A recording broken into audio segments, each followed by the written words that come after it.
So after you've uploaded the production data, we can go ahead and calculate the bottom hole pressures. That's what you see to the left, right here.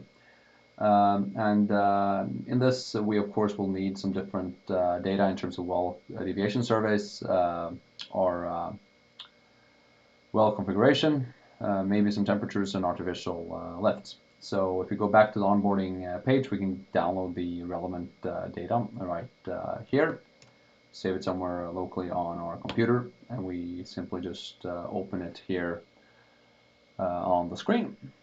And then for inputting this particular type of data, so we see there's 3 tabs here that we will use in this case, and in the software itself we'll just keep the Excel sheet here to the right and then input the well data to the left. So we'll start with the well deviation survey. We see that the top perforation is 800. We see the bottom perforation is 1900, and then we just simply copy paste this whole range right here and paste it into the screen to the left, and we're done actually with this part. There's a validator here that's just needs to update, so just click that and it's removed. The second data is the well data. So we see here we need to add one more row. In this case, we can actually just copy and paste this particular data into the screen for both of these cases.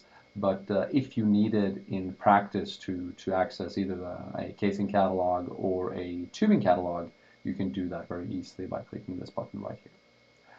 The temperatures is something we're going to ignore in this case. It's not very sensitive for the calculation, so we will keep it as is, but we will provide some artificial lift data, and this artificial lift data is relevant for the entire production period, so we'll just go ahead and pick a date that is far enough back in time before the well got online. It doesn't really matter as long as it fits the entire time span of our data series. And then we see that the valve placement that we're going to use in this case is 8,000. One important thing to emphasize here is that in this case we're just keeping it simple, just providing one gas lift versus depth. But in practice we can also handle multiple different gas lift valves versus depth, such that we can honor which of the valves are actually taking fluid each of the individual days.